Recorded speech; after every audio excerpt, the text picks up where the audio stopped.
Hey, good afternoon, everybody. It is Tuesday, the 27th of January. This is your daily recap.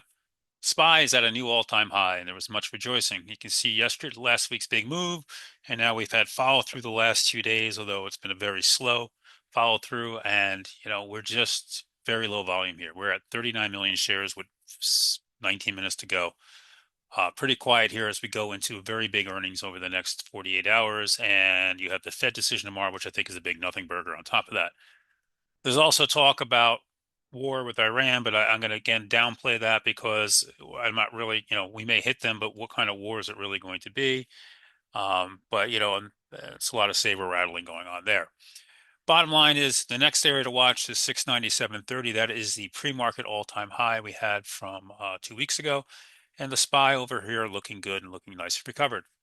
The Q is saying, I'm trying to play catch up. Wait for me. The all-time high is 637.01 there, and you can see now that we're starting to get close to there. So what we do, we get an all-time high, we go put it on there so we can see it. All right, so not too far away now. We're about $6 away from it. So overall, things are looking better. The IWM saying, I'm taking the day off here again. The Dow not really participating as well. Part of the reason there was the banks. The banks remain weak. We talked about how yesterday were inside days for most of the banks. And, while they're not getting beaten up badly, it's another round of inside days and in a weak overall look for most of the banks.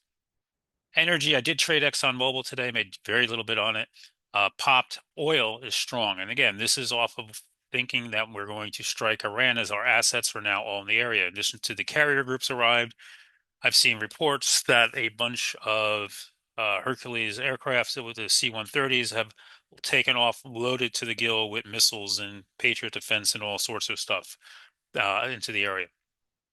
Probably, again, a lot of this is just, we'll see where it goes. Bonds holding in, Bitcoin remains weak and out of play, and gold and silver, new all-time highs.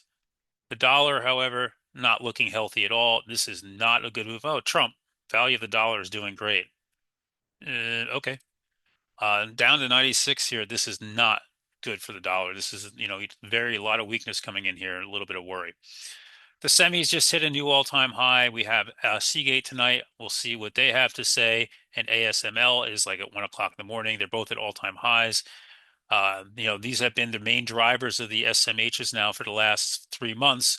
And, this will give us an indication of what they say and how the market responds to what they say of how we're going to be looking going forward. I did trade NVIDIA again today into the 190 area, which is a resistance. It stopped right at it. AMD decided it didn't want to play today. For whatever reason, Intel had a bounce today to the 21-day, but got rejected there. IREN, I know once you guys like this stock, is trying to break out here. We'll put this on our radar for tomorrow. ONDS had a nice little bounce, but still not above the 8-day. We had earnings this morning. GM was a fabulous report. This is pushing almost all-time highs at 94.88. UPS was a good report. It's at a wide range candle, not holding here. Boeing was okay, wasn't great, down a little bit, had run into it. And then there's United Healthcare, which was an unmitigated disaster. You remember we talked about for 2026 to wait until their first report before buying this name, and there you go. There's a reason for that. Names like this tend to still be bad.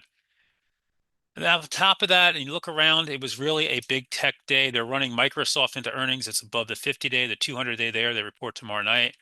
Meta hit the 200-day area and didn't move.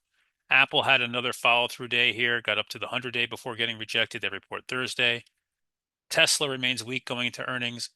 Google out of play going into earnings next week, and Amazon having a beautiful day here, moving back up. And there's that all-time high of 256.60 and 258.60. And I think these you look at the market right now and recognize what's going on. That if these big Mag 7 names are good, we're going to break out. And the reason we're going to break out is they're 34% of the S&P 500. The S&P 500 is moving up without them for the most part. If these things join the party, we're going to break out in a major way. If they're bad, then we're probably going to stay in the soup. So with that said, I'll see you in the morning. Tomorrow morning before the open, we have GEV Starbucks, which is interesting to me, and AT&T. Have a great evening. I'll catch you guys bright and early in the AM.